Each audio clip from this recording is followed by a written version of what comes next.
بسم اللہ الرحمن الرحیم۔ پیدا ہو چکا ہے، اس نے یہ کہا۔ تو حضرت ابو سعید خدری رضی اللہ تعالیٰ عنہ کہتے ہیں تھوڑی دیر کے بعد ہم نے دیکھا ایک بکریوں کا ریوڑ وہاں سے گزرا، تو یہ فوراً بھاگ کر اس ریوڑ کے پاس چلا گیا، کوئی اپنے سامان میں سے برتن لیا اور اس بکریوں میں کے ریوڑ میں سے اس کو دودھ کا بھر کے لے آیا اور مجھے کہنے لگا کہ پیو۔ کہتے ہیں گرمی کا موسم تھا اور دودھ ویسے گرم ہوتا ہے، میں نے دودھ نہیں پیا، اور کچھ اس وجہ سے بھی نہیں پیا کہ چونکہ اس کے بارے میں لوگوں کے ہاں خیالات غلط پائے جاتے تھے کہ یہ دجال ہے، تو میں نے اس لیے بھی نہیں پیا کہ میں اس کے ہاتھ سے کوئی چیز کھانا پینا لینا پسند نہیں کر رہا تھا کہ اگر یہ دجال ہے تو میں کیوں اس کے ہاتھ سے کھاؤں پیوں، یعنی یہ تو بیکار بندہ ہے اور میں اس کے ہاتھ سے کھاؤں پیوں۔ میں نے اس وجہ سے انکار کیا اور بہانہ بنایا کہ یہ گرم دودھ ہوتا ہے اور گرمی کا موسم ہے، لہٰذا میں اسے استعمال نہیں کرتا۔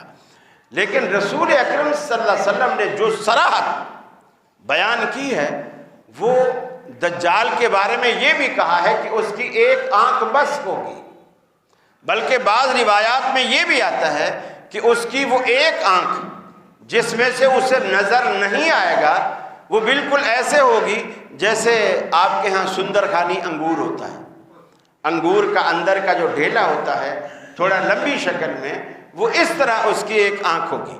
پھر آپ نے صحابہ کرام سے کہا انہو آور، کہ وہ بھینگا اور کانا ہے، ایک آنکھ سے عیب دار ہے، اور تمہارا رب لیسا بآور، تمہارا رب کانا نہیں ہے، کانا ہونا تو عیب ہے، بلکہ حدیث میں آتا ہے ان اللہ جمیل یحب الجمال، اللہ تعالیٰ خود بھی خوبصورت ہے اور بیوٹی کو پسند کرتا ہے، خوبصورتی کو پسند کرتا ہے، اور یہ تو عیب ہے اور اللہ بھی عیب ہے۔ اسی طرح بعض روایات میں اس کے بازو کے بارے میں بھی آیا ہے کہ اس کا بازو ایک کٹا ہوا ہوگا، ایک بازو ہوگا، اور اسی طرح یہ بھی حدیث میں آیا کہ اس کی جیسے ہم عموماً کھڑے ہوتے ہیں تو ہماری یہ پنڈلیاں معمولی 2-3 انگلی کا آپس میں گھٹنے کے نیچے جو پنڈلی کا ایریا ہے 2-3 انگل کا تھوڑا فاصلہ ہوتا ہے، یہ یعنی یہ نارمل پنڈلی کی نشانی ہے۔ فوجی لوگ جب چیک کرتے ہیں بھرتی کرنے سے پہلے تو وہ یہ چیزیں بھی چیک کرتے ہیں، اس کا فاصلہ زیادہ تھا، یعنی پنڈلیاں تھوڑی ٹیڑھی ہوں گی، ان کے فاصلے جب وہ پاؤں ملائے گا تو بیچ میں فاصلہ اس کا زیادہ ہوگا، اور اس کا اثر یہ ہوگا کہ جب وہ چلے گا تو اس کی چال بے ڈھنگی ہوگی۔ ظاہر بات ہے جب ٹانگوں میں خم ہوگا تو جب وہ بندہ چلے گا، سیدھی ٹانگ والا جس طرح سیدھا چلتا ہے، خم والی ٹانگ ہو تو وہ تھوڑا ٹیڑھا چلے گا، عیب دار چال ہوگی، اس کی جو چال ہوگی وہ عیب دار ہوگی۔ پھر رسول اللہ صلی اللہ علیہ وسلم نے یہ بھی فرمایا بنو تمیم ایک قبیلہ ہے، عرب کا ایک قبیلہ ہے بنو تمیم، آپ نے فرمایا دجال پر سب سے زیادہ مشکل اور بھاری بنو تمیم ہوگا، بنو تمیم ہوگا، اور یہ رسول اللہ صلی اللہ علیہ وسلم کی حدیث کو دلیل بنا کر اس کا رد کریں گے، اور وہ کہیں گے کہ اللہ کے رسول نے جو جو تیری نشانیاں بتلائی تھیں وہ ساری تیرے اندر موجود ہیں، اور اللہ تعالیٰ اس کو کچھ غیر معمولی طاقت اور پاور دے گا، اللہ دے گا، اس کی اپنی ذاتی کوئی طاقت نہیں ہو، اللہ اس کو کچھ پاور اور طاقت دے گا، اس پاور کے بلبوتے پر وہ بارش بھی برسا لے گا، بارش روک بھی دے گا، مرے ہوں کو جلا بھی دے گا۔ کسی کو کہے گا کہ اچھا تیرا باپ مرے ہوئے کتنے سال ہو گئے، وہ کہے گا اتنے سال، تو اپنے باپ کو جانتا اور پہچانتا ہے، تو نے دیکھ رکھا تھا، بولے ہاں میں اچھی طرح جانتا اور پہچانتا ہوں، میں تیرے باپ کو کھڑا کروں پھر تو مجھ پر ایمان لائے گا، وہ بولے گا بالکل، اگر تو میرے باپ کو جلا دے اور میں اپنی آنکھوں سے دیکھوں کہ میرا ابا ہے میں تجھ پر ایمان لاؤں گا، وہ حکم کرے گا، اس کا ابا کھڑا ہو جائے گا۔ اب آپ اس سے یہ اندازہ لگاؤ وہ جو بنو تمیم قبیلے والے ہیں وہ اس کے یہ سارے کرشمے دیکھیں گے اور کہیں گے اب تو ہمیں پورا یقین ہو گیا ہے کہ تو جھوٹا ہے، اس لیے کہ رسول اللہ صلی اللہ علیہ وسلم نے یہ ساری باتیں بتلائی تھیں جو تو کر کے دکھا رہا ہے.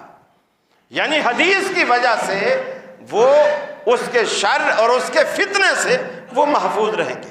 اور عرب میں پورا ایک قبیلہ ہے بنو تمیم کا، اور الحمدللہ اگر کسی شخص کو وہاں جانے کا موقع ملے تو پورے کا پورا قبیلہ الحمدللہ اہل حدیث، پورا قبیلہ اہل حدیث. آپ ایسے اندازہ لگائیے جو رسول اللہ صلی اللہ علیہ وسلم کا ایک اور فرمان ہے، میری امت کا ایک گروہ، میری امت کا ایک گروہ، لا یزال طائفۃ من امتی، میری امت کا ایک گروہ ہمیشہ حق پر رہے گا. اب وہ دجال کا فتنہ آ گیا ہے اور جو لوگ اس کا ڈٹ کر مقابلہ کر رہے ہیں وہ اہل حدیث سے سارے. آپ اس سے اندازہ لگائیے. اور دوسری بات، آج جتنے قبر پرست ہیں، جتنے بھی قبر پرست ہیں، کبھی چھوٹا سا کوئی شعبدہ دیکھا قدموں میں گر گئے، قدموں میں گر گئے، قبر میں گر گئے، مزاروں پہ گر گئے. وزیر اعظم ہو کر بھی لوگ بیوی سمیت چوکھٹ پہ گر جاتے ہیں، سب کچھ ہو گیا. وہ جب دجال کا کرشمہ دیکھیں گے، یار اس نے تو 25 سال پہلے میں نے مرے ہوئے نانا کو بھی اٹھا دیا، 30 سال پہلے پردادا کو بھی اٹھا دیا، اور 10 سال پہلے مرے ہوئے میرے ابا کو بھی اٹھا دیا. یہ قدموں میں نہیں گریں گے؟ قدموں میں گریں گے. جو چھوٹے چھوٹے مداریوں کے آگے جھک جاتے ہیں، دجال تو بہت بڑا مداری ہوگا اور اللہ کی طرف سے اسے طاقت اور پاور بھی ملی ہوگی، وہ یہ چیزیں کر کے دکھائے گا. اور جو لوگ یہ شعبدے بازی کے بڑے شوقین اور دل دادا ہوتے ہیں اور انہی پر ایمان رکھتے ہیں اور قرآن و سنت کا سہارا نہیں لیتے ہیں، یقیناً وہ لوگ قدموں میں گریں گے، مانیں گے. تو میرے بھائی آج سے یہ ریہرسل کر لیجئے کہ ہر شعبدے باز سچا نہیں ہوتا.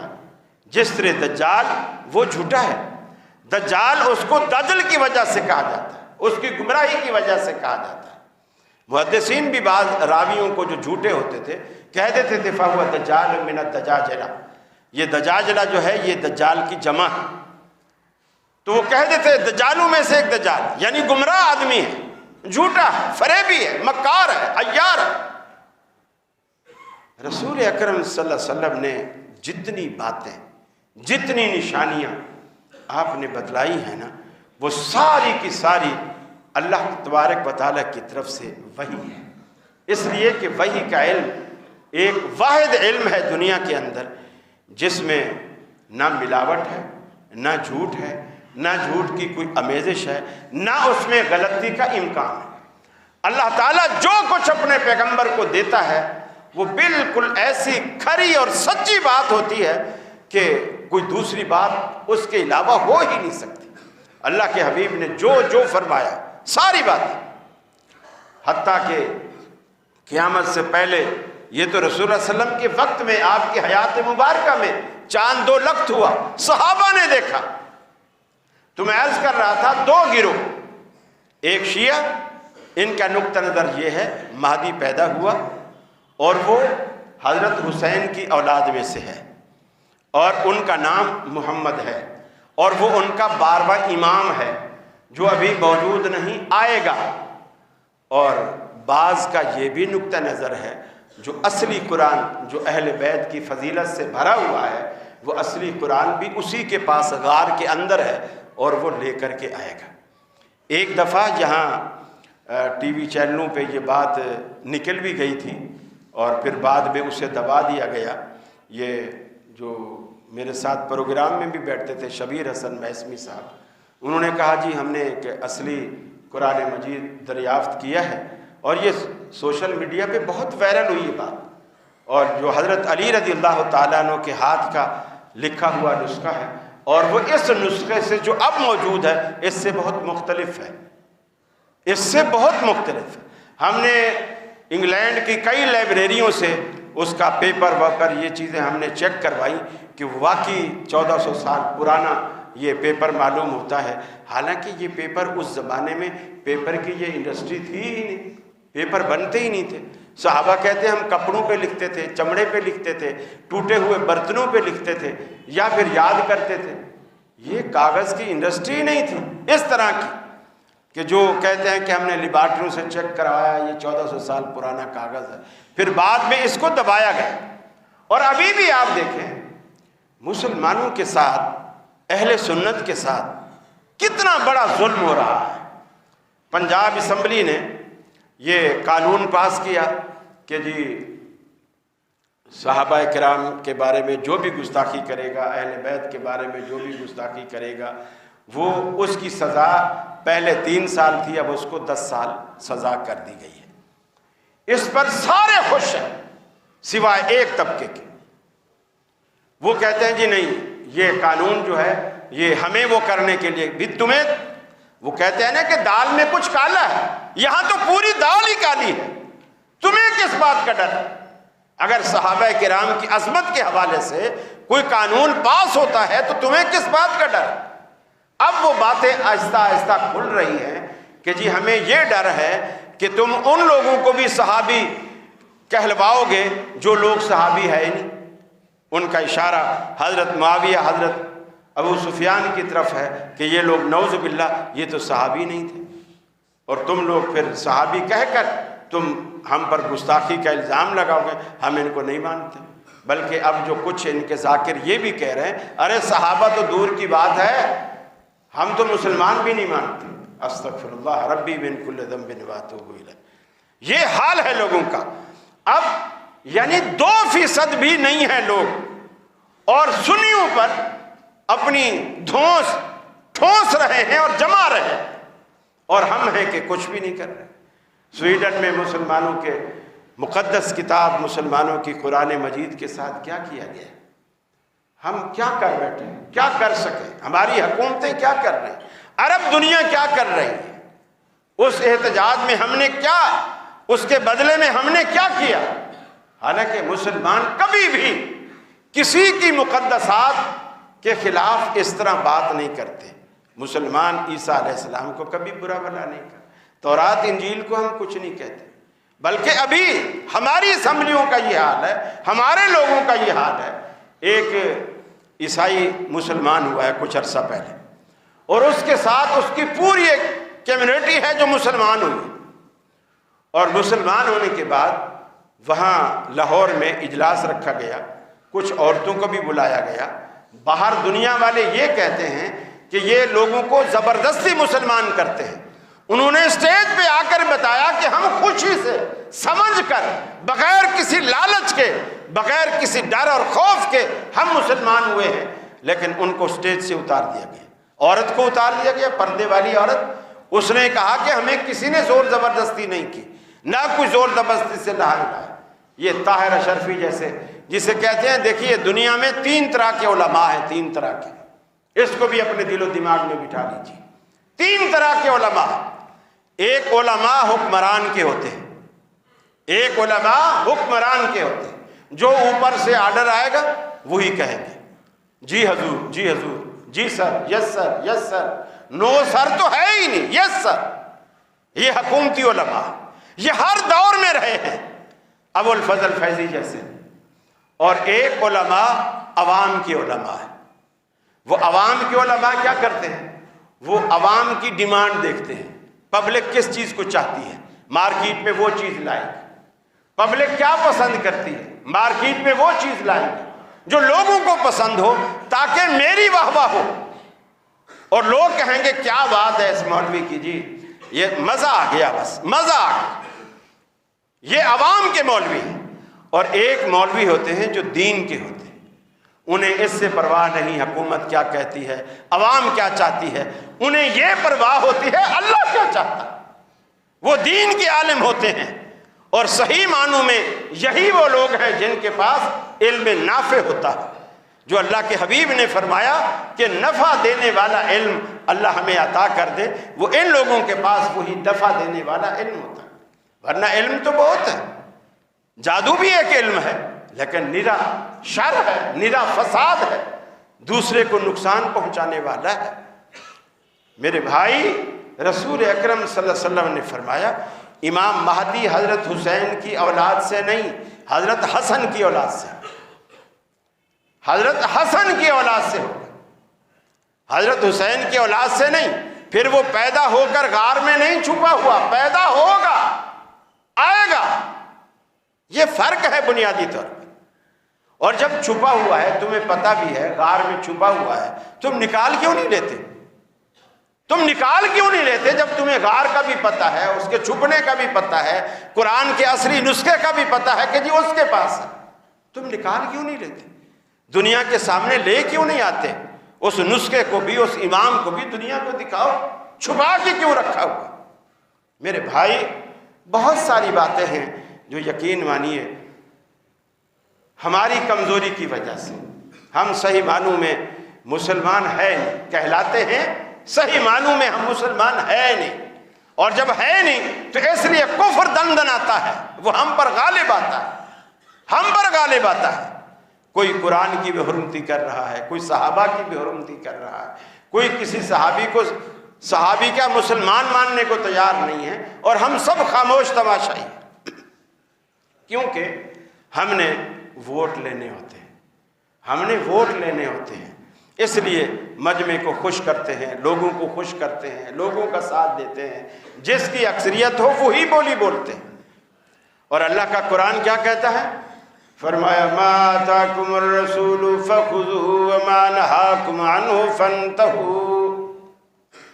اے دنیا والو، تم ہمارا پیغمبر تمہیں جو دیتا چلا جائے وہ لیتے اور مانتے چلے جاؤ، جس سے ہمارا پیغمبر روکتا چلا جائے اس سے رکتے چلے جاؤ۔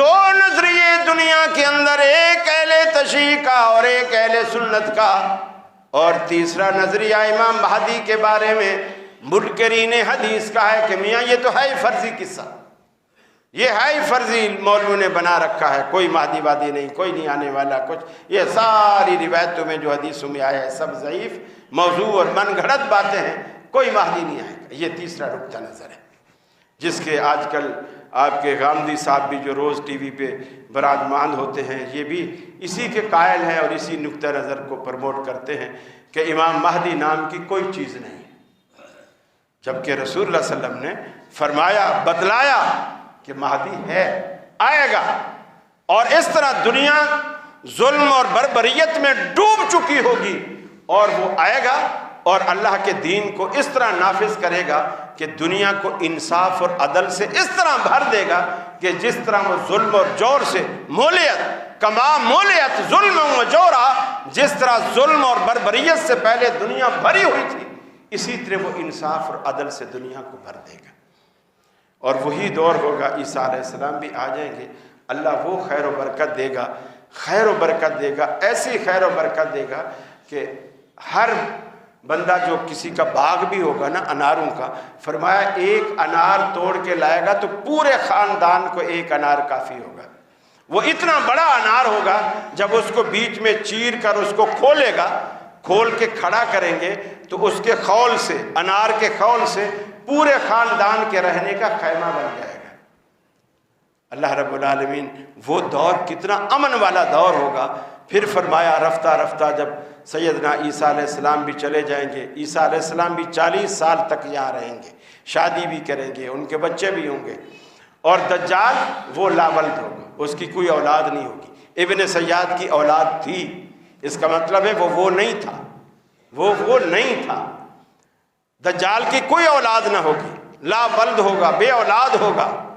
اب اس سے بھی اندازہ لگائے، دنیا کو سب کچھ دے رہا ہے، اپنی اولاد بھی نہیں ہے، دنیا کو نواز رہا ہے، اپنی ایک آنکھ بھی نہیں ہے، دنیا کو نواز رہا ہے، اپنی ٹانگیں سیدھی بھی نہیں ہے۔ اللہ کے حبیب نے ایک ایک بات سمجھا کر بتائی کہ وہ عیب دار ہے اور تمہارا رب بے عیب۔ اور یہ جب تک توحید کا عقیدہ ہمارے دلوں میں راسخ نہیں ہوگا، تب تک ہم دجال کا مقابلہ نہیں کر سکتے، دلائل سے ہم نہیں جیت سکتے، اس کا انکار بھی نہیں کر سکتے، جب تک ہمارے دلوں میں توحید راسخ نہ ہوگی۔ اللہ رب العالمین سے دعا ہے اللہ تعالیٰ مجھے اور آپ کو عمل کی توفیق عطا فرمائے، اور ہمارے دلوں میں جو عقائد شریعہ ہیں اللہ تعالیٰ صحیح معنوں میں انہیں ہمارے دلوں میں بٹھائے اور اس پر عمل کی توفیق عطا فرمائے۔ وآخر دعوانا ان الحمد للہ رب العالمین۔